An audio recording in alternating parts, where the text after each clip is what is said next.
I ruined a wedding because the bride told everyone I was a homewrecker in love with the groom. When I was 5, my neighbor Bella became my best friend. We grew up inseparable. In college, I hooked up with Barrett a few times. Fun, but no chemistry. We stayed friends. Senior year, I introduced Bella to Barrett. Love at first sight for her. She was upset about our history, but I assured her it meant nothing. They started dating. After graduation, I moved 6 hours away. Last Christmas, Barrett proposed. Bella kept saying I'd be maid of honor. Then she ghosted me for months. When I finally reached her, she said I couldn't be in the wedding. I lived too far away. Her cousin would be maid of honor instead, the cousin she hates. I saw on social media she had an engagement party, wasn't invited. 6 weeks before the wedding, Bella called. A bridesmaid dropped out. Could I fill in? We're doing a reverse color palette. All bridesmaids in white, Barrett and I in black. I sent her a photo of my white slip dress. She approved it, gave a thumbs up. Wedding day. I arrived at 8 a.m. for hair and makeup. Having fun, feeling close to Bella again. 2 hours before the ceremony, she told us to get dressed. I changed in the bathroom. When I returned, every bridesmaid was in blue. I was the only one in white. Bella said to her cousin, "I told you she'd do something like this." The cousin screamed that I was jealous, in love with Barrett, completely unhinged. I froze. Then the photographer burst in. "We need the bride in white now." "I'm not wearing white," Bella said calmly. "She is." Everyone stared at me. "Security," Bella called out. 2 men entered. "Escort her out." "Bella, you told me—" "I have the texts," she announced to the room, where I specifically said blue. She changed it to white in the screenshots she's probably showing people. I pulled out my phone, hands shaking to show the messages.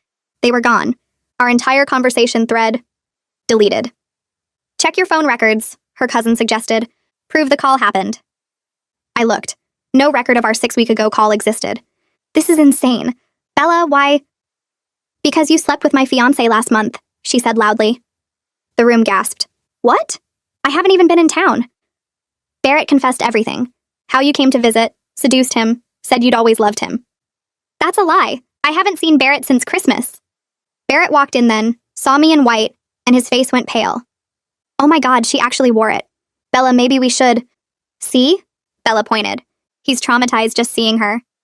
I looked at Barrett desperately. "Tell them the truth." He wouldn't meet my eyes. "I'm sorry for what happened between us. But today is about Bella." Security grabbed my arms. "Wait!" My mom's voice. She'd been outside, heard the commotion. "My daughter has been with me every weekend for the past 2 months. When exactly did this affair happen?" "She visited secretly," Bella said. "Barrett has receipts, hotel records." "Show them," I demanded. Bella pulled out papers. A hotel receipt with my name, last month's date. "That's impossible." "Your credit card was used," she said. I grabbed the receipt. It was my card number. But the signature— "This isn't my signature." "Denial," the cousin muttered. My dad entered. "What's going on?" "Your daughter tried to destroy my wedding," Bella said. "Just like she destroyed my life in college." "What are you talking about?"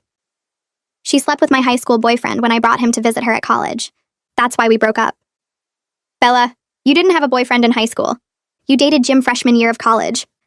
Stop gaslighting me." I noticed something then. Barrett's groomsmen were recording everything on their phones. This was planned. They were creating evidence. "Why are they filming?"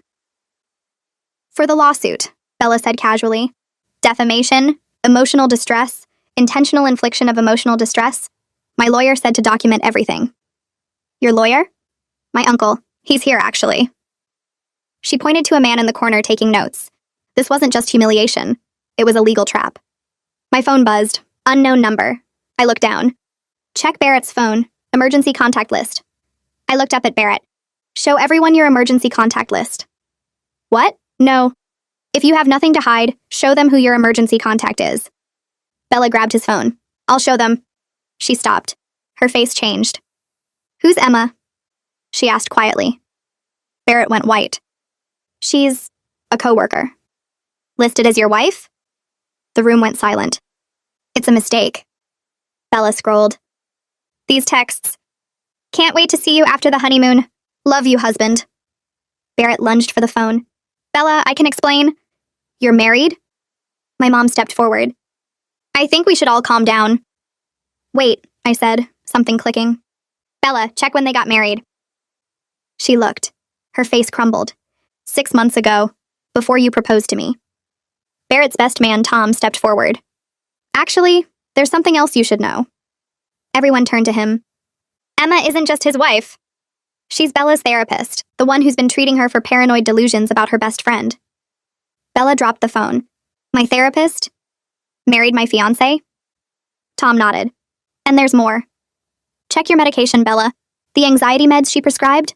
They're not anxiety meds. What are they? Hormones. She's been drugging you, making you paranoid, erratic, setting you up to look crazy for the divorce proceedings. Divorce? We're not even married yet. You are, Tom said. Barrett filed paperwork 6 weeks ago. Forged your signature. You've been legally married while he's been married to Emma. It's bigamy. And with your mental health issues documented by his wife, the therapist, he gets everything in the divorce. Bella collapsed. But Tom wasn't done. There's one more thing. Emma isn't really Emma. She's Isabel Harley, Barrett's sister. I stand frozen in the bridesmaid's room as Tom's words echo in my head. Isabel Harley is Barrett's sister, and this whole thing was planned. Bella collapses into a chair, her face completely blank like her brain just shut down to protect itself. The wedding guests outside are starting to whisper loudly enough that we can hear the rumble of confusion through the walls. My hands are shaking, so hard I have to clench them into fists. The photographer is still holding his camera up, still recording, and I want to grab it and smash it against the wall. But I can't move. My legs feel like they're made of concrete. Bella's cousin is backing toward the door, her face white, like she's finally realizing she was part of something bigger than just wedding drama. The other bridesmaids are huddled together near the makeup station, whispering and staring at their phones. Someone's probably already posting about this on social media. My mom pushes through the crowd of bridesmaids and immediately takes charge, telling everyone except family to leave the room. Her voice is sharp and commanding in a way I haven't heard since I was a kid getting in trouble. She kneels next to Bella and speaks softly to her, but Bella just stares at the wall like she's watching something none of us can see. My dad appears in the doorway and locks eyes with me, and I can see he's already shifted into protection mode. His jaw is set in that way it gets when he's angry but trying to stay calm. He walks over to me and puts his hand on my shoulder, squeezing once. The bridesmaids start filing out, some of them giving me sympathetic looks, others avoiding my eyes completely. Bella's cousin lingers by the door, opening her mouth like she wants to say something, but my mom gives her a look that could freeze fire, and she leaves. The door clicks shut behind the last person, and suddenly the room feels too quiet. I can hear Bella breathing, these shallow little gasps like she can't get enough air. My mom is still kneeling next to her, one hand on Bella's back, rubbing small circles. Barrett tries to approach Bella, but Tom physically blocks him while the other groomsmen look completely lost about whose side to take. Tom is bigger than Barrett, broader in the shoulders, and he plants himself between them like a wall. Barrett's face is pale and sweaty, and he keeps saying he can explain over and over, but the words sound hollow even to him. His hands are shaking worse than mine. One of the groomsmen, a guy I remember from college named Chris, takes a step toward Tom like he's going to back Barrett up, but then he stops and looks at Barrett's face and seems to change his mind. The photographer is still recording everything, and I realize this whole nightmare is being documented in real time. Every awful moment is being captured on video. Part of me is glad because it's proof, but another part of me wants to hide my face and pretend this isn't happening. Barrett tries to move around Tom, reaching for Bella, and Tom shoves him back. Not hard, but firm enough to make a point. Barrett stumbles a little and catches himself on the edge of a table. The makeup brushes rattle in their containers. Security finally clears the room of everyone except immediate family, and the wedding coordinator is outside trying to figure out what to tell the 100 guests waiting for a ceremony. I can hear her voice through the door, high and stressed, saying something about a delay. The groomsmen file out, Chris giving Barrett one last confused look before leaving. Tom stays. My parents stay. Bella's parents aren't here, I realize. They're probably still out in the ceremony space with all the guests, completely unaware that their daughter's wedding just exploded. I sit down next to Bella and take her hand, which is ice cold and limp. Her fingers don't curl around mine. She doesn't react at all. She turns to look at me for the first time since Tom's revelation and whispers that she tried to tell me she didn't sleep with him and she didn't believe me. Her voice is so quiet I almost don't hear it. There are tears on her cheeks, but she's not crying now, just staring at me with this broken look that makes my chest hurt. I squeeze her hand and tell her it's okay. We'll figure this out, but the words feel stupid even as I'm saying them. Nothing about this is okay. My mom asks Tom to explain everything he knows, and he reveals that Isabel has done this before. Created fake identities, targeted vulnerable women, manipulated them through fake therapy. Barrett was involved each time, playing the role of devoted boyfriend while his sister systematically destroyed these women's support systems and drained their resources. Tom's own sister was a victim 3 years ago, which is why he finally decided to expose them today. His voice cracks when he talks about his sister. He says her name is May, and she still can't work full-time because of what they did to her. She lost her job, her apartment, most of her friends. Isabel convinced her she was having a mental breakdown and needed to be hospitalized. By the time May figured out what was happening, they'd taken almost everything. Tom says he's been watching Barrett ever since, waiting for him to do it again. When Barrett asked him to be best man, Tom knew he had to stop it this time. He spent months trying to gather proof, but Isabel is careful. She covers her tracks. The wedding day was his last chance to save Bella before it was too late. Barrett is crying now, these ugly, choking sobs, saying Tom doesn't understand, that Isabel made him do it. My dad moves to stand between Tom and Barrett, his arms crossed. He asks Tom if he has any proof of these other victims, and Tom pulls out his phone. Shows us screenshots of conversations with his sister, medical records, bank statements. Everything is dated from 3 years ago. The hotel manager appears with 2 police officers who were attending a different event in the building, and suddenly this stops being just personal drama and becomes an official incident. The officers are in full uniform, radios crackling on their shoulders. One of them is older, maybe 50, with gray hair and tired eyes. The other is younger, a woman with her hair pulled back tight. Detective Khalid Albright introduces himself and asks if anyone wants to file a report. He's the older one. His voice is calm and professional, like he deals with wedding disasters every weekend. I watch Bella's face carefully, knowing this decision has to be hers, but she's still too shocked to process what's being asked. She's staring at the detective like she doesn't understand the words coming out of his mouth. My mom is still rubbing her back in those small circles. I make the decision to speak first and tell Detective Albright about the forged hotel receipts, the deleted text messages, and the false accusations against me. My voice shakes as I explain how I was set up to look like I was having an affair with Barrett and sabotaging the wedding. The detective takes notes in a small notebook, his pen moving fast across the page. He asks if I have any proof, and I realize I deleted the approved white dress photo from my phone in panic earlier. I check my phone anyway, scrolling through my photos, but it's gone. I deleted it right after Bella showed everyone those fake texts, thinking it didn't matter anymore. My hands are shaking so bad I almost dropped my phone. The detective asks if I have the text conversation itself, and I show him my messages with Bella. The entire thread from 6 weeks ago is just gone. Vanished like it never existed. My dad, who's been quietly observing everything, suddenly speaks up and says he has security camera footage from our house showing I never left town last month when the alleged affair supposedly happened. He installed cameras 6 months ago after a neighborhood break-in, and he can prove I was home every night. His voice is steady and certain. Detective Albright asks him to preserve that footage immediately as evidence. My dad pulls out his phone and starts doing something with an app, probably backing up the files. He tells the detective he can email the footage within an hour. Barrett is still crying, now sitting on the floor with his back against the wall. The younger officer, the woman, goes over to him and asks if he needs medical attention. He shakes his head but doesn't look up. Isabel herself arrives at the venue, walking in like she owns the place, dressed professionally and carrying a leather portfolio. She looks at the chaos with this calm, almost amused expression, and introduces herself to the detective as Dr. Emma Harley, Bella's treating psychiatrist. Her voice is smooth and confident. She's wearing a gray suit and heels, her hair pulled back in a neat bun. She looks like every professional therapist you'd see in a movie. She explains that Bella has been experiencing a psychotic break, and that today's accusations are part of her delusional system. She says it so calmly, like she's discussing the weather. She nods sympathetically at Bella, who flinches when she sees her. I watch Isabel work the room with practiced ease, speaking in this soothing professional tone about Bella's deteriorating mental health and paranoid ideation about her fiancé and best friend. She pulls out official-looking documents from her portfolio. Therapy notes, medication records, psychiatric evaluations, all painting Bella as severely mentally ill. She hands them to Detective Albright, who starts reading through them. The detective's expression shifts from sympathetic to skeptical as he looks at Bella, who's still sitting silently. Isabel keeps talking, explaining treatment plans and medication adjustments and crisis intervention strategies. She uses all these medical terms that sound impressive and official. She says Bella has been deteriorating for months despite intensive treatment, that she's been having delusions about her best friend trying to steal her fiancé, that the wedding stress triggered a complete break from reality. My mom stands up then, her face red, and gets right in Isabel's space. Tom steps forward before Isabel can say another word and tells Detective Albright to check her credentials because her real name is Isabel Harley, not Emma, and she's Barrett's biological sister.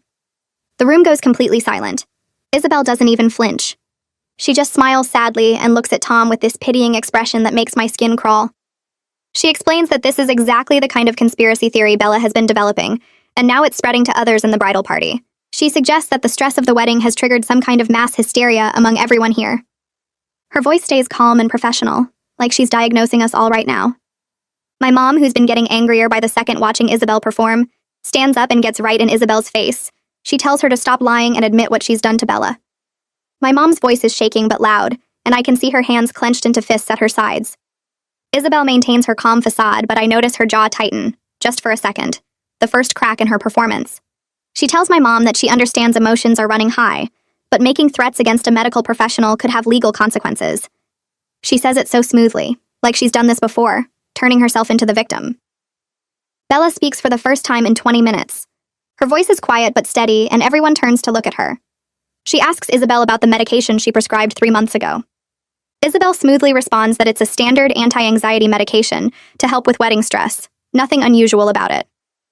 Bella nods slowly, and then asks why the pills are blue when the pharmacy label says they should be white. She asks why they make her feel disconnected from reality instead of calmer, why she can't trust her own thoughts when she takes them. The question hangs in the air, and I see Isabel's mask slip for just a second before she recovers. She explains that medication can look different depending on the manufacturer, and that feeling disconnected might mean they need to adjust the dosage. But Bella keeps staring at her with this new clarity in her eyes, like she's seeing Isabel properly for the first time. Detective Albright asks to see Bella's medication bottles. My mom immediately offers to drive to Bella's apartment to get them. Isabel tries to say that's not necessary, and she can provide samples from her office right now, but the detective says he'd prefer the actual prescribed bottles from Bella's home. I volunteer to go with my mom before Isabel can say anything else. I'm suddenly afraid that evidence might disappear if we don't move fast, that Isabel has people who could get to Bella's apartment before we do. Barrett finally speaks up. His voice is cracking, and he looks at Isabel with this desperate expression. He says that maybe they should just tell everyone the truth. Isabel's head whips toward him with a look of pure fury that she doesn't bother hiding anymore. I realize that Barrett might actually be more afraid of his sister than he is of going to jail.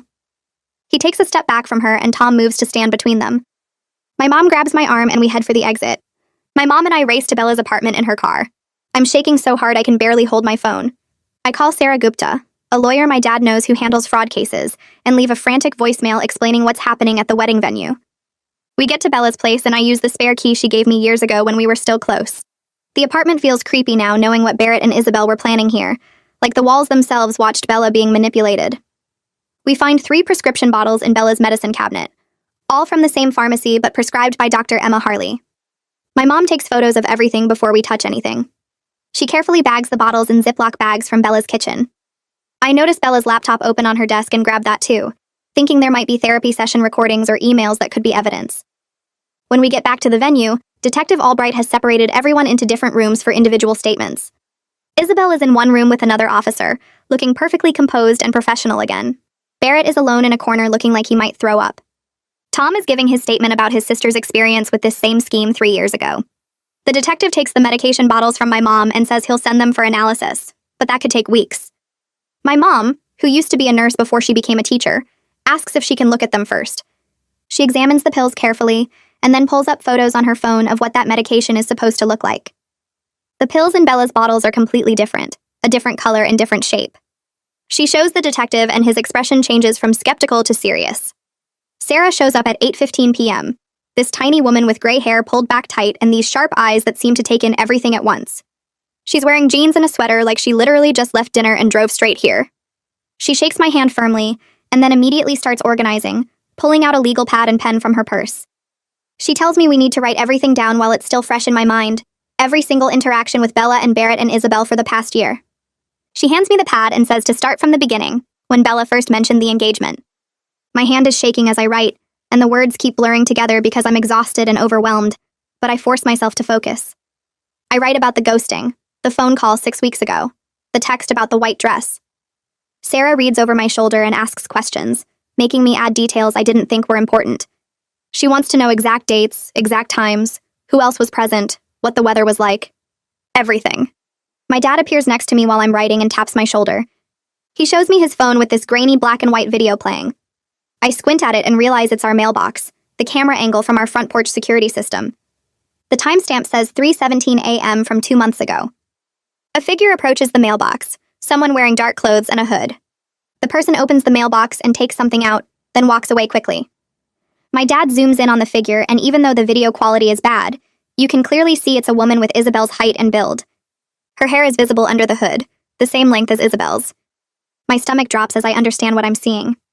That's how she got my credit card number. She stole my statement right out of the mailbox. Sarah leans in to watch the video and her eyes light up. She asks my dad to send her that footage immediately and to not delete it from his phone or the security system under any circumstances. Sarah takes my phone and pulls up my banking app, asking for my login.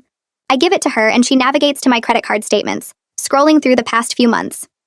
There, from last month, is a charge for 3 nights at the Riverside Inn, 2 hours away. The same hotel from the forged receipt Isabel showed everyone. The charge is for $600. I never made that charge. I've never even heard of that hotel. Sarah takes screenshots of everything and then calls the credit card company's fraud line right there. She puts it on speaker and talks to the representative, explaining that there are fraudulent charges on my account. The rep asks some security questions and then confirms that yes, the card was used in person at that hotel. Someone had a physical card with my number on it, not just the number itself. That means they either stole my actual card temporarily, or they made a duplicate, which requires special equipment. Sarah thanks the rep and hangs up, then looks at me with this intense expression. She says this proves sophisticated planning, not just a crime of opportunity. This was premeditated fraud.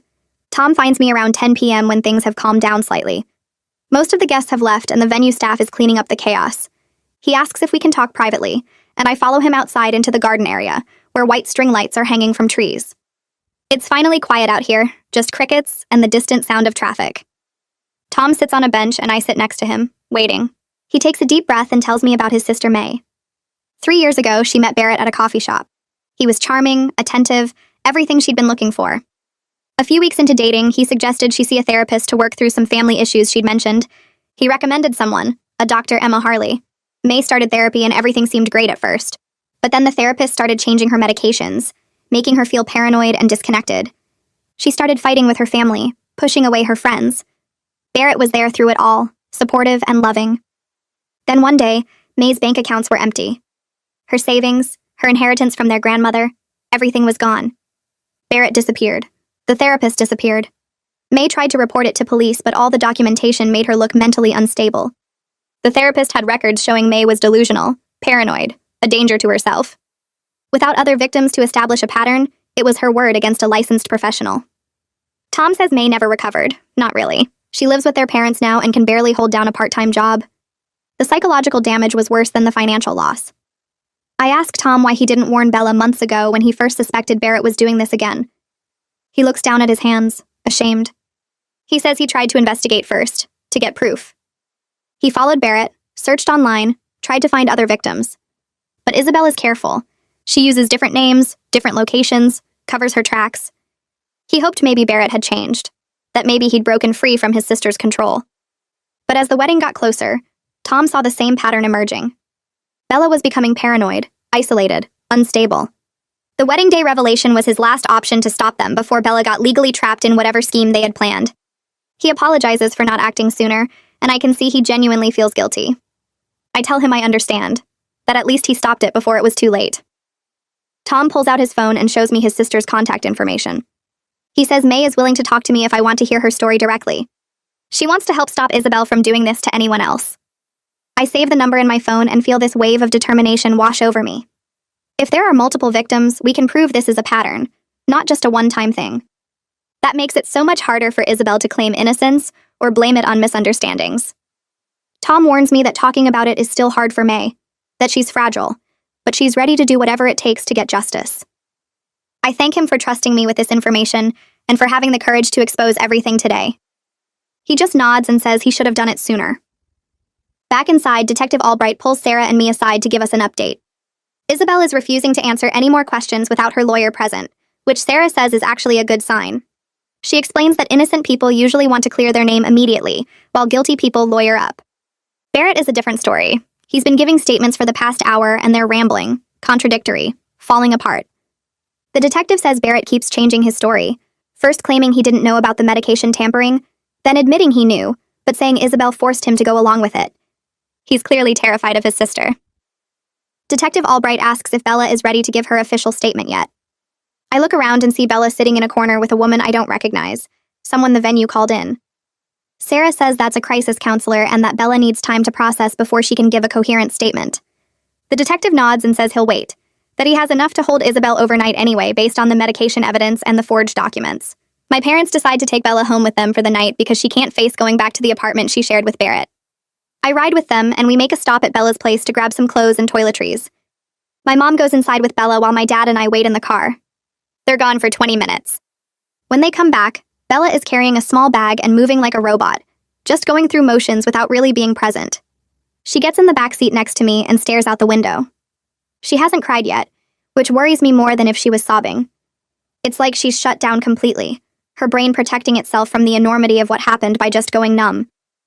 My mom keeps looking back at her with this concerned expression. At my parents' house, my mom sets Bella up in my old bedroom and brings her tea that Bella doesn't drink. She just sits on the bed staring at the wall. That night, I can't sleep. I keep replaying everything that happened, seeing Isabel's calm face as she manipulated everyone, seeing Bella's blank expression. Around 2 a.m., I give up on sleeping, and remember we grabbed Bella's laptop from her apartment.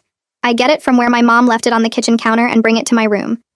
Bella gave me permission to look through anything that might be evidence. I open it and start searching through folders. There's one labeled Therapy Progress, and my heart starts beating faster. Inside are dozens of audio files, each one labeled with a date. I plug in headphones and start with the oldest file from 3 months ago. Isabel's voice comes through, professional and soothing. Bella is talking about wedding stress and Isabel is responding, but as I listen, I realize what Isabel is doing. She's taking every normal concern and twisting it, planting seeds of doubt and paranoia. Bella mentions she's worried I'm upset about not being maid of honor. Isabel suggests maybe I'm secretly in love with Barrett. Maybe I'm trying to sabotage the wedding. Bella sounds uncertain, saying that doesn't sound like me. Isabel says that's exactly what someone in denial would think. I feel sick listening to this. I move to another file from a month ago. Bella says Barrett seems distant lately. Isabel says that's normal for men before marriage, but maybe Bella should check his phone just to ease her anxiety, that there's nothing wrong with wanting reassurance. I can hear how Isabel is systematically destroying Bella's ability to trust her own judgment, making her doubt everything and everyone. I keep listening to more recordings, jumping between different dates. 3 weeks ago, Isabel asks Bella about wedding planning stress, and when Bella says she's excited but a little overwhelmed, Isabel pivots smoothly to asking if I've been supportive, or if maybe I've been adding to the stress. Bella defends me at first, says I've been great, but Isabel plants this tiny seed about how sometimes best friends get jealous during major life transitions. 2 weeks later, in another recording, Bella brings up that same concern unprompted, asking Isabel if it's normal to feel like your best friend is pulling away. Isabel tells her that distance often means something deeper, that maybe I'm processing complicated feelings about the wedding. Every session follows the same pattern, Isabel taking normal worries and twisting them into paranoia, making Bella doubt everything she knows about the people who love her. I find a recording from just 10 days before the wedding where Bella sounds completely different, her voice shaky and uncertain, asking Isabel if she should uninvite me entirely because she's so worried I'll cause problems. Isabel responds with fake concern, saying that might be extreme, but maybe limiting my role would be safer. Maybe having me as just a regular bridesmaid instead of maid of honor would reduce the risk. I pull off my headphones feeling sick, realizing Isabel spent months systematically destroying Bella's trust in me, building toward that moment at the wedding when Bella would believe I betrayed her. I open Bella's email next, searching for anything from Isabel. The inbox is full of messages going back 6 months, way more frequent than normal doctor-patient communication. I find the medication emails Sarah mentioned, and she's right. Isabel adjusted dosages almost every single week. The emails are phrased professionally, talking about managing anxiety symptoms and optimizing treatment, but the frequency is completely abnormal. I screenshot every single email, organizing them chronologically in a folder on my desktop.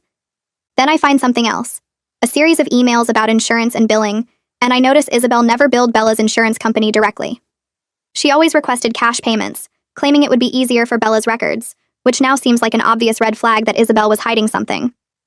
I keep digging through folders, finding saved chat logs, appointment schedules, even grocery lists that mention picking up prescriptions.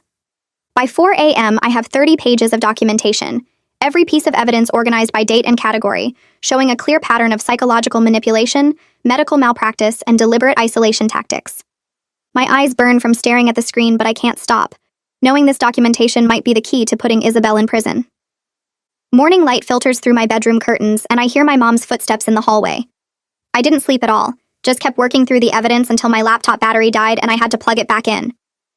Sarah arrives around 9, earlier than I expected, carrying coffee and looking concerned when she sees my face. I must look terrible because she immediately asks if I slept, and I just shake my head and pull up the document I created. She sits next to me on my bed, setting her coffee aside and starts reading through everything. Her expression changes as she scrolls, going from concerned to impressed to angry as she sees the full scope of what Isabel did. She tells me this is exactly what prosecutors need. That systematic documentation like this makes it almost impossible for defense attorneys to claim isolated incidents or misunderstandings. We go through it together, Sarah asking questions about specific emails and recordings, making sure I captured everything correctly. She explains that we're building a case for multiple crimes now, not just the fraud and identity theft from the wedding. Medical malpractice for the medication tampering, conspiracy for the coordinated scheme with Barrett, identity theft for stealing my credit card information, and possibly even kidnapping if we can prove Isabel was holding Bella against her will through psychological and chemical manipulation. Sarah pulls out her phone and starts making calls, first to Detective Albright to set up a meeting, then to someone she calls a forensic psychiatrist who can review the therapy recordings and provide expert testimony about the manipulation tactics. She hangs up and looks at me seriously, saying we have a meeting with Detective Albright this afternoon to present everything. Then she suggests something that makes my stomach drop, asking if I'd be willing to call Tom's sister May to see if her experience matches the pattern we're seeing. I hesitate because calling a stranger about something this traumatic feels intrusive, but Sarah explains that if May's story matches, it proves Isabel has done this before, which strengthens our case significantly. I agree, knowing it's important even though I'm nervous. Sarah gives me space, heading downstairs to talk with my parents, and I find Tom's number in my recent calls and text him asking for May's contact information. He responds within minutes, sending me her number and a message saying she's expecting my call, that he already told her what happened at the wedding. I step outside into my parents' backyard, needing fresh air and privacy, and dial the number with shaking hands. May answers on the third ring, her voice cautious but kind, and I can tell she's bracing herself for a difficult conversation. I introduce myself, explaining who I am and what happened at the wedding, trying to keep my voice steady. There's a long silence on the other end, long enough that I think maybe the call dropped, but then May speaks quietly and says, "Oh God, he found another one." Those words hit me hard because they confirm this isn't random, that Isabel and Barrett have hurt multiple people.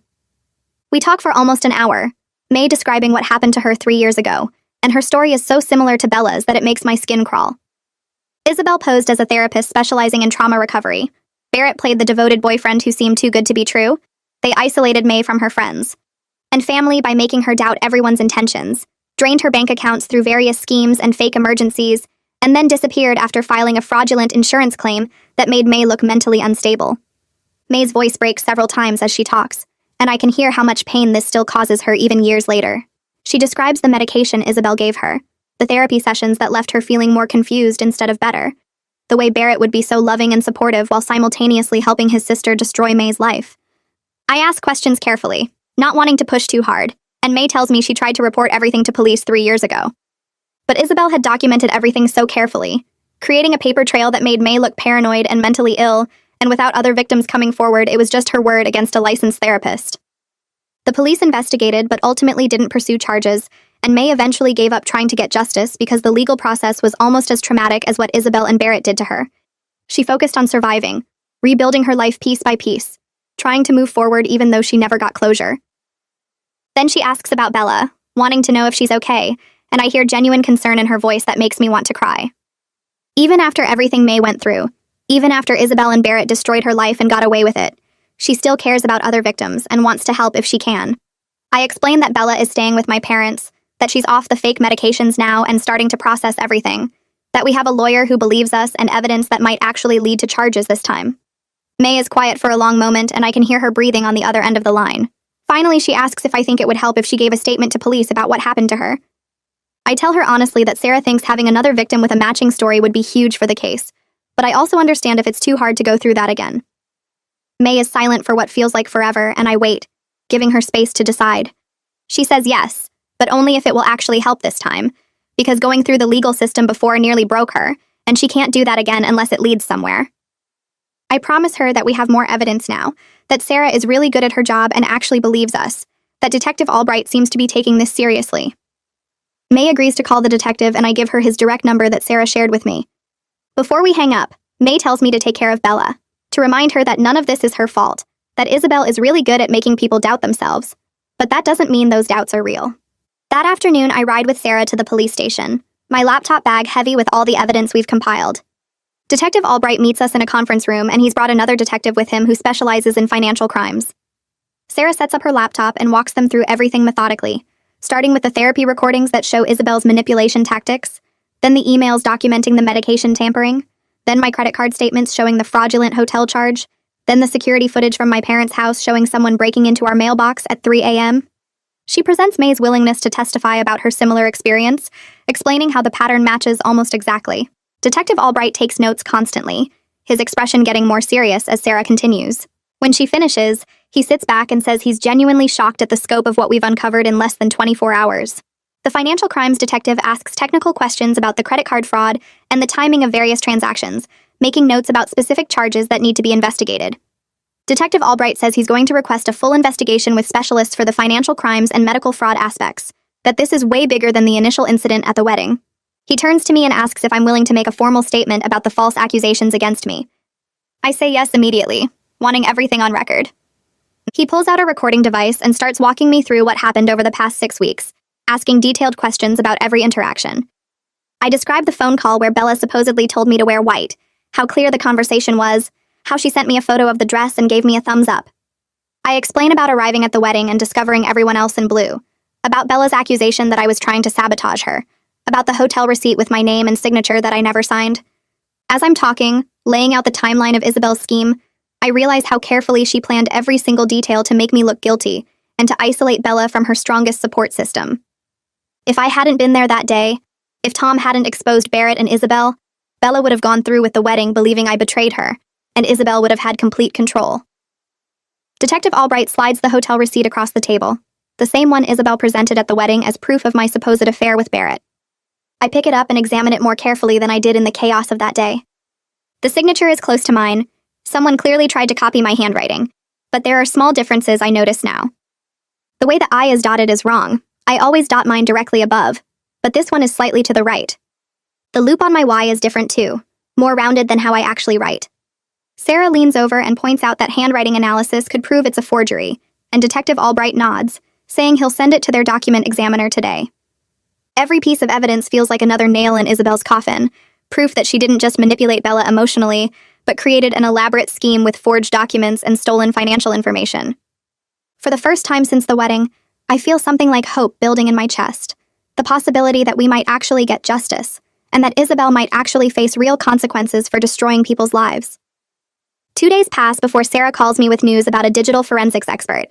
Her name is Jade Chopra, and she specializes in recovering deleted data from phones. Sarah hired her to look at my phone and try to find the missing text messages with Bella about the white dress. I drive to Sarah's office that afternoon, my stomach tight with nerves about whether this will actually work. Jade is younger than I expected, maybe late 20s, with her hair pulled back in a messy bun and wearing a t-shirt with some coding joke I don't understand. She greets me with this huge smile and immediately starts talking about data recovery like it's the coolest thing in the world. She explains that when messages get deleted, they don't actually disappear right away. The phone just marks that space as available for new data, but the old information is still there in the backup files until something overwrites it. She says there's a good chance she can recover the conversation if I haven't used my phone too much since the deletion. I hand over my phone and she plugs it into her laptop, her fingers flying over the keyboard as she runs different programs. Sarah offers me coffee and I sit on her office couch trying not to watch Jade work because it makes me too anxious. Instead, I scroll through social media on Sarah's tablet and see that people are still talking about the wedding disaster. Someone posted a blurry photo of me in the white dress surrounded by bridesmaids in blue, and the comments are brutal. Half the people think I'm a psycho who tried to upstage the bride, and the other half think something weird was going on. I close the tablet before I can read more. 3 hours go by and I'm starting to lose hope when Jade suddenly calls me over to her laptop. My heart starts pounding as I walk across the office. She turns the screen toward me and there it is, the entire text conversation with Bella from 6 weeks ago. I can see the photo of my white slip dress that I sent, and right below it is Bella's response with a thumbs up emoji. And the words, perfect, that's exactly the look we're going for. The timestamp shows exactly when it was sent, and Jade points out that the metadata proves the image wasn't edited or altered in any way. I actually start crying right there in Sarah's office, these huge gulping sobs that I can't control. Sarah puts her arm around me and Jade looks uncomfortable but pleased with herself. This is proof. Real, actual proof that I'm not crazy, that I didn't imagine or misremember what happened. Bella really did tell me to wear white, and someone deleted the evidence to make me look guilty. Sarah immediately emails the recovered messages to Detective Albright while I'm still wiping my eyes. Within 20 minutes, he calls back and confirms they're comparing the recovered data to Bella's phone records. He says Bella's phone shows no record of that conversation at all, which means someone with serious technical skills deliberately deleted it from her device. Jade leans back in her chair and explains that this level of data manipulation isn't something you can do by accident. It requires either physical access to the phone for an extended period or sophisticated remote access software. Either way, it points to serious premeditation. Someone planned this whole setup carefully, knew exactly how to erase the evidence, and timed it perfectly to make me look guilty at the wedding. Sarah asks if Jade can determine when the messages were deleted from Bella's phone, and Jade says she'd need to examine Bella's actual device to figure that out. Detective Albright says he'll request Bella's phone as evidence and have their tech people look at it. I feel this weird mix of relief and anger. Relief that I have proof I'm telling the truth, but anger that someone went to such elaborate lengths to destroy my reputation and my friendship with Bella. The next morning, Detective Albright calls Sarah with more news. A pharmacist contacted him after seeing local news coverage about the case. The pharmacist works at the pharmacy where Bella's prescriptions were filled, and he remembered something odd about how those prescriptions were handled. When we get to the police station, the pharmacist is already there giving his statement. He's an older guy with gray hair and glasses, and he looks genuinely upset about his role in what happened. He explains that Dr. Emma Harley, who we now know is actually Isabel, always paid cash for Bella's medications instead of using insurance. That wasn't necessarily weird since some people prefer to keep mental health medications private, but what was strange was that Isabel insisted on picking up the medications herself, rather than having Bella collect them. The pharmacist thought it was unusual but not illegal, since therapists sometimes help patients who have trouble managing their medications. He filled the prescriptions exactly as written, genuine anti-anxiety medication in the correct dosage. But now he realizes that Isabel was probably switching the pills after she got them from the pharmacy, replacing the real medication with something else. Detective Albright asks if the pharmacist kept records of exactly what he dispensed, and the pharmacist nods and pulls out copies of the prescription logs. Every medication he gave Isabel was legitimate, which means the fake pills in Bella's bottles came from Isabel's manipulation after the fact. Sarah asks how often Isabel picked up medications, and the pharmacist checks his records. Almost every 2 weeks for the past 3 months, way more frequently than normal for anxiety medication. Most prescriptions last at least a month, but Isabel was coming in constantly to get refills, claiming Bella was going through them quickly due to wedding stress. The pharmacist admits he should have questioned it more, should have insisted on talking to Bella directly, but Isabel was so professional and convincing that he never suspected anything was wrong. 2 days later, the lab results come back on the pills from Bella's medication bottles. Detective Albright calls a meeting at Sarah's office to go over the findings, and what he tells us makes my blood run cold. The pills contain a mix of hormones and mild sedatives, nothing like the anti-anxiety medication that was prescribed. The lab technician found estrogen, progesterone, and a sedative called lorazepam, all mixed together in doses that were carefully measured. Sarah explains that this combination would cause exactly the symptoms Bella experienced over the past few months. The hormones would mess with her emotional regulation, making her mood swings worse and her reactions more intense. The sedatives would make her foggy and confused, less able to think clearly or trust her own judgment. Together they created a state where Bella was paranoid, emotionally unstable, and unable to distinguish between real threats and imagined ones. Sarah calls it chemical gaslighting, making someone doubt their own mind by literally changing their brain chemistry. The dosages were calculated carefully enough to cause problems without being immediately dangerous or obvious. If Bella had gone to a regular doctor complaining about these symptoms, they probably would have just adjusted her anxiety medication, never suspecting she was being deliberately poisoned. Isabel knew exactly what she was doing, had probably done research on how to manipulate someone's mental state through medication. Detective Albright says this elevates the charges significantly. We're not just talking about fraud anymore, but about deliberately drugging someone without their consent, which is a serious felony. He's working with the prosecutor to figure out all the charges they can bring against Isabel. I think about Bella taking those pills every day, trusting that they would help her feel better, when really they were making everything worse. I think about how Isabel sat in therapy sessions with Bella, listening to her describe the exact symptoms the fake medication was causing, and pretended to adjust her treatment while actually just continuing the poisoning. It's one of the most evil things I can imagine, using medical knowledge to hurt someone who trusted you completely. 4 days after the wedding, Bella finally feels ready to give her statement to the police. She calls me the night before and asks if I'll come with her for support. Her voice sounds different from it did at the wedding, clearer and more like herself. She says being off Isabel's fake medications for a few days has helped her think more clearly, though she still feels foggy sometimes. I pick her up at my parents' house the next morning and we drive to the police station together. Bella is quiet in the car, staring out the window, and I don't push her to talk. When we get there, Detective Albright takes us to a private interview room and explains that Bella can take breaks whenever she needs them. A victim advocate is there too, a kind woman who sits next to Bella and reminds her that she's safe now. Bella starts talking slowly at first, describing how she found Isabel's name online when searching for therapists who specialized in pre-wedding anxiety. Isabel's website looked professional, had good reviews that Bella now realizes were probably fake, and offered a free first consultation. From the very first session, Isabel was understanding and supportive, exactly what Bella needed. She talked about how normal it was to feel stressed about marriage, how common it was to have doubts about big life changes. Then gradually, over weeks and months, Isabel started planting different ideas. She'd ask questions about me, about whether Bella felt secure in our friendship, about whether she ever worried I might have feelings for Barrett. At first, Bella brushed those questions off, but Isabel kept bringing them up in subtle ways, until Bella started wondering if maybe there was something to worry about. The medication started about 3 months ago, and that's when things got really bad. Bella describes feeling disconnected from reality, like she was watching her life happen to someone else. Her emotions felt too big, too intense, and she couldn't figure out why.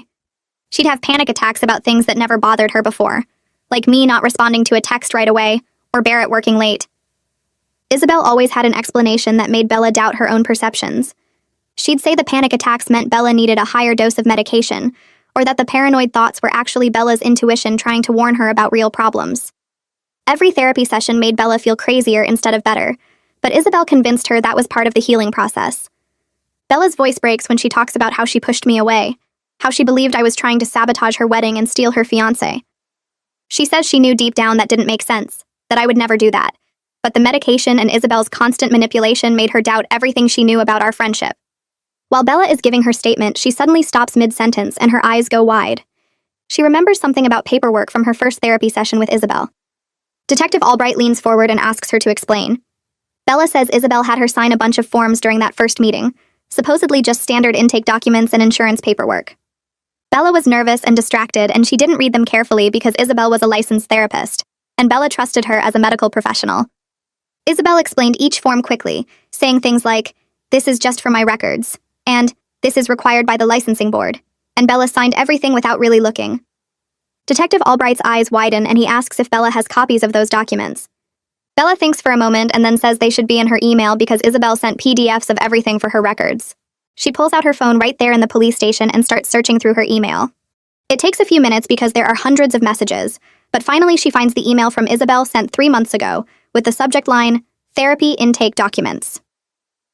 There are 5 PDF attachments. Sarah moves her chair closer so she can see Bella's phone screen too. They open the first document and it's a standard medical history form. The second is an insurance information sheet. The third appears to be a consent for treatment form. But when Sarah opens the 4th document, her face goes completely pale. She asks Bella to forward all the emails to her immediately, and then she starts reading out loud. Hidden among the therapy paperwork is a power of attorney document giving Isabel authority to make medical and financial decisions for Bella if she's ever deemed mentally incompetent. The language is dense and legal, exactly the kind of thing someone would skip over if they thought they were just signing therapy intake forms. The 5th document is even worse, a prenuptial agreement that Bella has no memory of signing. It states that in case of divorce or death, all of Bella's assets, including her trust fund, would go to Barrett. The signature on both documents looks like Bella's handwriting, but Bella swears she never knowingly signed anything like this. Sarah takes photos of every page with her own phone while Detective Albright calls the prosecutor. Sarah studies the documents for a long time before speaking. She finally says that these papers are probably not legally valid since they were obtained under false pretenses and hidden among legitimate therapy forms. But that's not really the point. The point is that these documents show Isabel's full plan, the complete scope of what she was trying to do.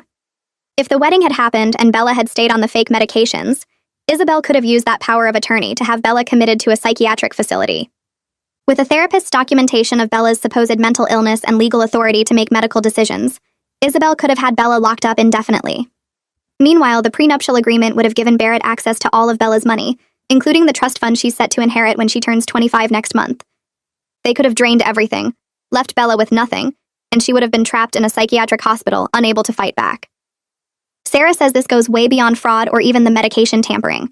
This is conspiracy to commit kidnapping, to steal someone's entire life and identity. Detective Albright adds that the forged signatures on legal documents are additional felony charges. Every piece of evidence we find makes the case against Isabel stronger, but it also makes me realize how close Bella came to losing everything. If Tom hadn't exposed Barrett and Isabel at the wedding, if we hadn't found all this evidence, Bella might be in a psychiatric hospital right now while Isabel and Barrett spent her money. The thought makes me feel sick. Detective Albright tells us something else that makes the whole situation even bigger than we thought. His team has been investigating Isabel and Barrett's background, and they've located 2 more potential victims from their past. Both women had experiences that match the same pattern we're seeing with Bella.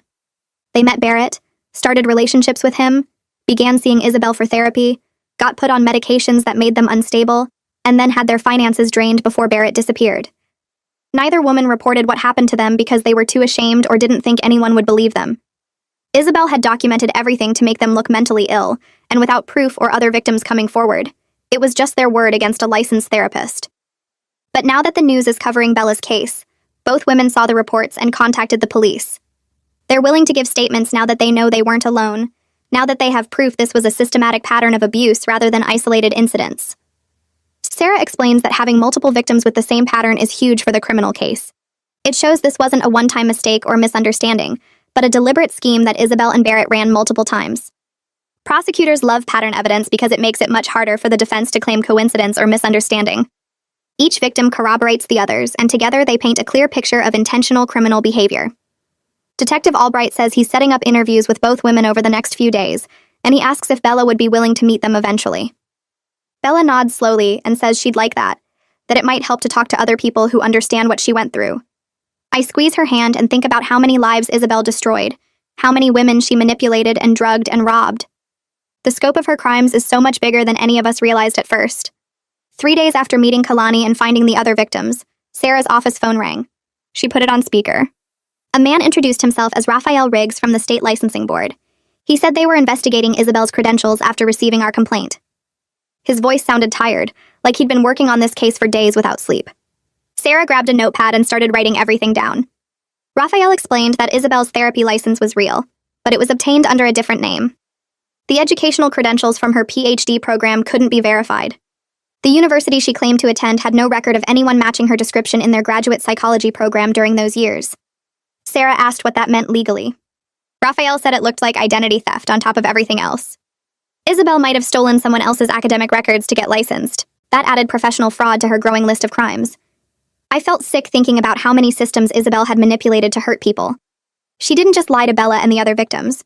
She lied to the entire licensing board, to the state, to every person who trusted her because of those credentials on her wall. Raphael said he was coordinating with Detective Albright to share evidence. The licensing board would be revoking Isabel's license immediately, but the criminal charges were more important now. Sarah thanked him and hung up. She looked at me and Bella, who had come to the office that morning for updates. Bella asked what happens to all the other patients Isabel was seeing, the ones who weren't part of her schemes. Sarah said the licensing board would contact them and help them transfer to legitimate therapists. Some of those people probably had real mental health issues and trusted Isabel to help them. Now they'd find out their therapist was a fraud. 2 days later, Sarah got an email that made her eyebrows shoot up. She read it twice before telling us what it said. Barrett's lawyer wanted to set up a private meeting. Barrett wanted to explain his side of the story. Sarah looked skeptical when she told us. She said it could be useful if Barrett was willing to testify against Isabel, but it could also be a trap, or a way to gather information about our case. I asked what we should do. Sarah said we should meet with him at her office, with the clear understanding that anything Barrett said could be used as evidence. She'd record the whole conversation with his lawyer's permission. Bella went pale when Sarah suggested she should be there too. She hadn't seen Barrett since the wedding day, hadn't heard his voice except in her nightmares. But she nodded slowly and said she needed to hear what he had to say. We scheduled the meeting for the next afternoon. That night I barely slept, wondering what Barrett could possibly say that would make any of this make sense. Barrett showed up at Sarah's office looking terrible. His hair was messy, his clothes wrinkled, dark circles under his eyes like he hadn't slept in days. His lawyer walked next to him, a middle-aged man in an expensive suit who looked deeply uncomfortable with the whole situation. Sarah had set up chairs in her conference room. Bella and I sat on one side of the table, Sarah next to us with her recording equipment ready. Barrett and his lawyer sat across from us. Barrett opened his mouth to speak, but Sarah cut him off immediately. She said we weren't here for apologies, we were here for information. Barrett's lawyer shifted in his seat but didn't object. Barrett nodded and started talking. His voice shook as he explained how Isabel had controlled his life since they were teenagers. Their parents died when Barrett was 15 and Isabel was 20. She became his legal guardian. That's when it started, he said. She told him what to wear, who to talk to, what to study in the school. When he tried to leave her schemes, she threatened to hurt herself or report him to police for crimes he didn't commit. She had documents, fake evidence, whole stories prepared to destroy him if he didn't cooperate. I watched Bella's face as Barrett talked. She sat completely still, her hands folded on the table, staring at him like she was trying to see inside his head and figure out if any of this was true. Barrett kept going, his words coming faster now like he couldn't stop. He admitted he knew Isabel was drugging Bella and manipulating her. His lawyer put a hand on his arm, trying to get him to slow down, but Barrett shook him off. No, he said Isabel told him they were just going to get married, access Bella's trust fund that she'd inherit at 25, and then divorce quietly. Split the money and move on. He claimed he didn't know about the power of attorney documents or the plan to have Bella committed to a psychiatric facility. He said he found out about that part on the wedding day, right before everything exploded. That's why he looked so shocked when Tom started revealing everything. His lawyer looked like he wanted to crawl under the table. He kept trying to stop Barrett from talking, but Barrett seemed desperate to get everything out. He said he never wanted to hurt Bella, that he actually cared about her at first before Isabel got her claws in deeper. Sarah wrote notes the whole time, her pen moving fast across the page. I couldn't tell if she believed him or not. Her face stayed neutral, professional. I finally spoke up and asked Barrett about the other victims. My voice came out harder than I expected. I asked how many women he'd helped Isabel destroy. Barrett's face crumpled and he started crying, actual tears running down his face. He said he'd been part of Isabel's schemes for 7 years. There were at least 5 women that he knew of, maybe more that Isabel never told him about. He described how Isabel picked her targets. She always chose women who were vulnerable, usually after a major loss or life change. Someone who'd lost a parent, gone through a bad divorce, moved to a new city where they didn't have support systems. And she targeted people with assets or family money. Never enough to attract serious attention, but enough to make the schemes worthwhile. Barrett said Isabel was brilliant at finding these women, at figuring out exactly what they needed emotionally, and then providing it while slowly draining everything they had. He claimed he was also a victim of Isabel's manipulation, that she'd been grooming him since he was a kid to be her partner in these crimes. Sarah put down her pen and looked at him directly. She said he was an adult who made choices. He chose to help Isabel hurt people. He chose to profit from their pain. Being manipulated by his sister didn't erase the harm he caused. Barrett nodded and kept crying. He said he knew that he deserved whatever punishment came. But he wanted to help stop Isabel now, wanted to make sure she couldn't hurt anyone else. Barrett's lawyer finally managed to get control of the conversation. He said Barrett was willing to cooperate fully with prosecutors. He positioned this as evidence that Barrett deserved leniency, that he was taking responsibility and trying to make things right. Sarah said she'd pass everything to the prosecutor, but she wasn't making any promises about deals or reduced charges. That wasn't her decision to make. The meeting ended after almost 2 hours. Barrett and his lawyer left through Sarah's front door. Bella and I stayed in the conference room. Sarah closed her notebook and looked at us. She said Barrett's testimony was valuable but complicated. He was both a victim of his sister's abuse and a willing participant in hurting others. The legal system would have to figure out how to balance those things. Bella asked if Sarah believed him. Sarah said parts of his story rang true, especially about Isabel's control starting when he was young. But that didn't excuse his choices as an adult. He could have walked away, reported Isabel, warned the victims. He didn't do any of that until he got caught. I asked what happens next. Sarah said she'd send the recording to Detective Albright and the prosecutor. They'd decide if Barrett's cooperation was worth a plea deal. A week after the wedding that never happened, May drove into town to meet with us in person. Detective Albright had arranged for her to give her formal statement at the police station. Sarah picked her up from her hotel and brought her to a coffee shop where Bella and I were waiting. May walked in looking nervous, her hands shaking slightly as she approached our table. She was younger than I expected, maybe 30, with dark hair pulled back in a ponytail.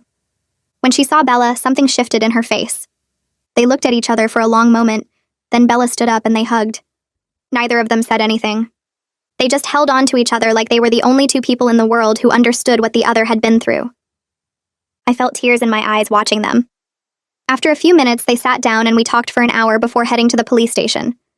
May asked Bella questions about Isabel's tactics, about the medications, about how Barrett acted. Every answer Bella gave made May nod like she was checking off boxes in her head. Later, after May finished her statement with Detective Albright, she told me something that stuck with me. She said meeting another survivor who believed her was more healing than 3 years of therapy.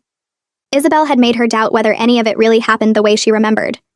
Having Bella confirm that yes, this was real, these things actually happened, it gave May back her sense of reality. The next day, Detective Albright called Sarah and said the prosecutor wanted to meet with all the victims together. His name was Alejandro Langley. Sarah said he was known for taking on complicated fraud cases. The meeting was set for that Friday at the prosecutor's office downtown. When we arrived, there was a conference room with Bella, me, May, Kalani, and the 2 other women who'd come forward after seeing the news coverage. 6 victims total, all of us sitting around a table while Alejandro explained what charges they were filing. He was tall, maybe 40, with gray starting to show in his dark hair. He spoke clearly, making sure we understood everything. Isabel was charged with conspiracy to commit fraud, medical malpractice, identity theft, forgery, and unlawful administration of controlled substances. Each charge carried serious prison time. Barrett was charged with conspiracy and fraud, but Alejandro acknowledged that his level of guilt was different from Isabel's. The evidence showed Isabel's long-term psychological control over Barrett, which complicated things. Alejandro said he wanted to be honest with us about how the legal system worked. Some of us would have stronger cases than others based on the evidence available. But together, the pattern of behavior was undeniable. Alejandro explained that they were offering Barrett a plea deal, reduced charges in exchange for full cooperation and testimony against Isabel. The victims got to give input on whether they supported the deal. It wasn't our final decision, but Alejandro said he valued our perspective. The room got quiet. Kalani spoke first. She said she wanted Barrett to face full consequences for what he did, but she wanted Isabel in prison more. If Barrett's testimony made that more likely, she could live with a plea deal. May agreed. She said Isabel was the mastermind, the one who would do this again if given the chance. Barrett was dangerous too, but in a different way. The other victims nodded. When it was my turn, I said part of me wanted Barrett to suffer for what he put Bella through. But the practical part knew his testimony might be the key to making sure Isabel got the maximum sentence. Bella was the last to speak. She said she didn't know if she'd ever forgive Barrett, but she understood that the legal system required trade-offs sometimes. If his testimony helped convict Isabel, she wouldn't stand in the way of the plea deal. Alejandro thanked us and said he'd take our input seriously when finalizing the agreement. 2 weeks after the wedding, Isabel was arrested at her office while seeing a patient. Detective Albright told us later that they'd coordinated with building security to make sure no one got hurt. Isabel had been in the middle of a therapy session when 2 officers walked in and read her rights. The patient had to be escorted out by another officer, completely confused about what was happening. The news picked up the story that same day. It was unusual enough to get serious coverage. A therapist systematically drugging and defrauding her patients with help from her brother. The local news ran it first, then it got picked up by regional stations. By that evening, our names were in the public record. Sarah had warned us this would happen, that court documents were public and reporters would find the details. It felt weird seeing my name on TV, hearing anchors talk about what happened at the wedding. But Sarah said the publicity might help other victims come forward who hadn't reported yet. She was right. Within 3 days, Detective Albright got calls from 3 more women saying they'd had similar experiences with a therapist named Emma Harley, or variations of that name. The pattern Detective Albright described made my stomach turn. 3 more women called within a week of Isabel's arrest, each one describing similar experiences with therapists using variations of Emma Harley's name. One woman said her therapist went by Emma Morris. Another remembered Emma Morrissey. The third had seen someone named Emily Harley. Detective Albright spread their statements across Sarah's conference table, and I read through them while Bella sat next to me, gripping my hand so tight my fingers went numb. The earliest case dated back 10 years, which meant Isabel had been doing this long before Barrett got involved. She'd perfected her system over a decade, learning exactly how to manipulate vulnerable women, how to isolate them from support systems, how to drain their resources while making them think they were losing their minds. The detective said they were looking into even older cases now, checking therapy licensing records and cross-referencing them with fraud complaints that were dismissed at the time because the victims seemed mentally unstable. Sarah asked how many total victims there might be, and Detective Albright said conservatively they were looking at 15 to 20 women over the past decade, though some might never come forward because Isabel had convinced them they were too mentally ill to be believed. Bella started seeing a new therapist named Lila McCoy 2 weeks after the wedding that didn't happen. I drove her to the first appointment because she was shaking so badly she couldn't hold the steering wheel. She sat in my passenger seat staring at the building like it might explode, and I had to remind her 3 times that Lila came recommended by Sarah, that we'd verified her credentials through multiple sources, that she specialized in helping people recover from exactly what Isabel had done. Bella went inside alone because Lila said it was important for her to take that step herself, and I waited in the parking lot for the full hour checking my phone every 30 seconds. When Bella came out, her eyes were red, but she looked calmer than I'd seen her in weeks. She told me Lila spent the first session just explaining how real therapy worked, what boundaries looked like, how informed consent was supposed to happen. Lila gave Bella a written document outlining their therapeutic relationship and told her she could take it home, think about it, ask questions, and decide if she wanted to continue. Everything Isabel had never done. Bella clutched that document in the car like it was proof that reality still existed, that not every therapist was a predator, that she could learn to trust her own judgment again. A month after everything fell apart, I finally went back to my apartment 6 hours away. I'd been staying with my parents, helping Bella, meeting with lawyers, giving statements to police. My landlord had been understanding about the rent, and my boss at the marketing firm where I worked had given me emergency leave, but I couldn't avoid my real life forever. I drove back on a Tuesday morning and the whole trip felt strange, like I was watching someone else's life from outside my body. My apartment looked exactly the same but felt completely different. The coffee mug I'd left in the sink the morning of the wedding was still there, dried coffee stains at the bottom. My white dress hung in the bathroom where I'd left it after packing for the wedding, and seeing it made my throat close up. I'd been so focused on helping Bella and building the case against Isabel that I hadn't processed my own trauma. Standing in front of everyone in that white dress while they screamed accusations at me. Having my credit card stolen, my identity used to create fake evidence. Watching people I'd known for years believe I was capable of betraying my best friend. I sat on my couch and called Sarah, asked if she could recommend a therapist for me too. She gave me 3 names and told me it was smart to get help now instead of waiting for the trauma to catch up with me later. 6 weeks after the wedding, we all gathered at the courthouse for Isabel's preliminary hearing. The courtroom was smaller than I expected, with fluorescent lights that made everyone look pale and tired. May sat 2 rows behind us with Tom, and the other 3 new victims were scattered around the room, not quite ready to sit together yet. Detective Albright stood near the prosecutor's table reviewing notes, and Sarah sat between me and Bella, her legal pad covered in organized bullet points. When they brought Isabel in, I barely recognized her. She'd lost weight, her cheekbones sharp under skin that looked gray in the harsh lighting. Her hair was pulled back in a messy ponytail instead of the sleek professional style from the wedding, and she wore an orange jumpsuit that hung loose on her frame. But her eyes were the same, cold and calculating as she scanned the courtroom. When her gaze landed on our section, her mouth twisted into something that wasn't quite a smile. Her lawyer, a tired-looking man in an expensive suit, started arguing that Isabel was a licensed professional providing legitimate care, that her patients were confused and possibly conspiring against her due to their mental health issues. He suggested we were all suffering from shared delusions, that the stress of the wedding had triggered some kind of mass hysteria. Sarah squeezed my hand under the table as the prosecutor stood up to respond. The prosecutor presented the lab results on Bella's medication, the financial records showing the fraudulent charges, the testimony from the pharmacist about Isabel's unusual behavior.